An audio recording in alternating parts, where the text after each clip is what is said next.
بلا کسی تمہید کے ہم اپنے پروگرام کا آغاز کرتے ہیں اور پروگرام کا آغاز اپنے بزرگوں کی اتباع کرتے ہوئے ان کے نقش قدم پر چلتے ہوئے پروگرام کا آغاز کرتے ہیں۔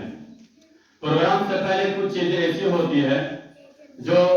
منتخب کر دی جاتی ہے۔ تو عزیز ساتھیوں اور مہمانان اعزام، دیگر سیرت کے جلسوں اور دینی اجتماعوں کی طرح یہ پروگرام بھی اپنا ایک خاص مقام اور وقار رکھتا ہے، اور یہ اصول مسلم ہے کہ ہر باوقار شے کے لیے باکمال شخصیت کا عظیم المرتبت انسان کا قائد ہونا ضروری ہے۔ تو میں اپنے بزرگوں کی اتباع کرتے ہوئے قبل اس کے پروگرام کا آغاز کیا جائے،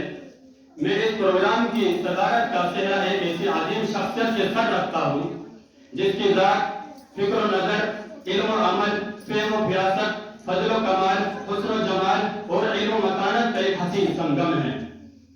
جہاں ہمیں وعظ و خطابت نظر آتی ہے، تبلیغ و ارشاد نظر آتی ہے اور صلاح و اصلاح کے تیز دھارے ابلتے ہوئے چشمے نظر آتے ہیں۔ دوستو، اس سے میری مراد جامع علم عرفہ ادیب با کمال شہنشاہ فکر و تدبر اور جامعہ ہادہ مدرسہ سیدنا ابو ہریرہ کے محتمل قاری عبدالجلیل صاحب دامت برکاتہم العالیہ ہے، اور ہم ان کی صدارت پر فرحت محسوس کرتے ہیں کہ وہ اس ادارے کے لیے بڑی جد و جہد میں رہتے ہیں، بڑی فکر میں رہتے ہیں۔ جب بھی ملاقات ہوتی ہے تو صرف ایک ہی سوال ہوتا ہے کہ بچوں کی تعلیم کیسے ہو رہی ہے، بچوں کا مستقبل کیسے روشن ہوگا، کیا آپ لوگ قرآن کا سبق سنتے ہو، کیا آپ لوگ اردو کا سبق سنتے ہو، کیا آپ لوگ ان بچوں کو کلمہ نماز بھی سکھاتے ہو، کیا آپ لوگ ان تمام بچوں کو ہندی انگلش کا بھی سبق دیتے ہو۔ ہر وقت اس فکر میں رہتے ہیں کہ کسی طرح اس مدرسے میں اللہ اور اس کے رسول کے علم مطابق، اس کے سنت کے مطابق کام ہوتا رہے۔ تو ہم ان کے اس صدارت پر فرحت محسوس کرتے ہیں، اور میں تمام بزم اراکین کی طرف سے اس صدارت کی تعریف کرتا ہوں۔ اس کے بعد ہمارے بزرگوں کا یہ بھی ایک اتباع رہا ہے کہ کسی بزم اور کسی آغاز، کسی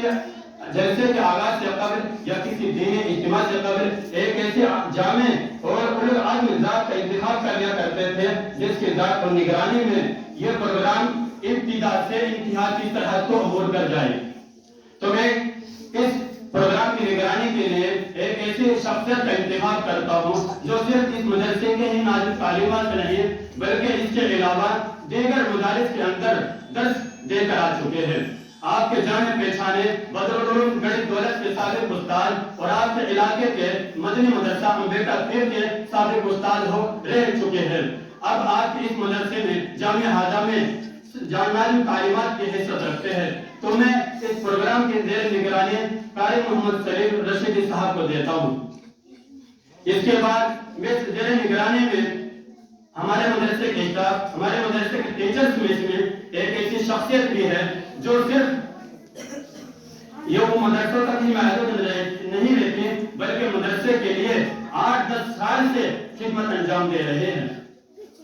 اور جیسے کہ ایک مسلمان کے لیے، ایک مومن کے لیے قرآن سیکھنا ضروری ہے، قرآن و حدیث سیکھنا ضروری ہے، ایسے ہی ایک انسان کے لیے دنیا کی ہر قدم پر رہنمائی کرنے کے لیے ہندی انگلش بھی سیکھنا ضروری ہے۔ تو ایسے ٹیچرز جو ہمارے مدارس کے اندر ہندی انگلش سکھانے والے ہیں، میں اس پروگرام کے زیر نگرانی ماسٹر عبدالخالق کو بھی شامل کرتا ہوں۔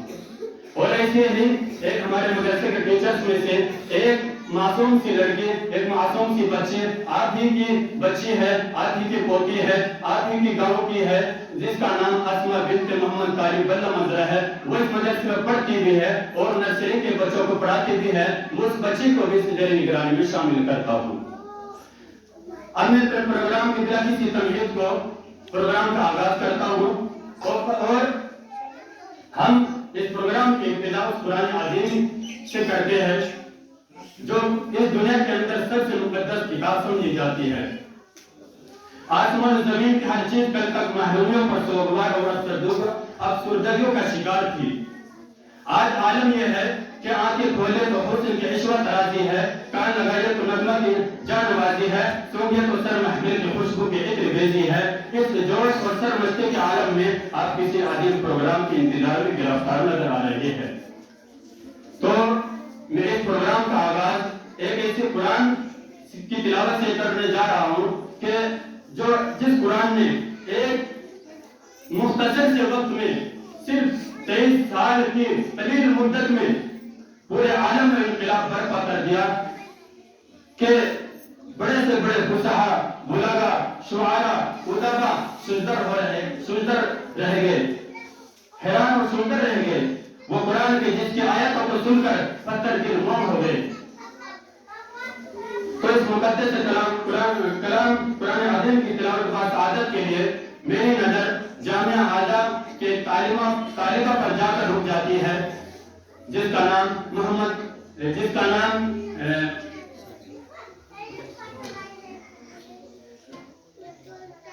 صوفیہ بنت محمد سالم ہے کہ وہ اسٹیج پر آئے اور محفل کا آغاز فرمائے۔ قرآن کی تلاوت سے آغاز ہو محفل کا، قرآن کی تلاوت سے آغاز ہو محفل کا، اس نور سے پا جائے ہم راستہ منزل کا۔ صوفیہ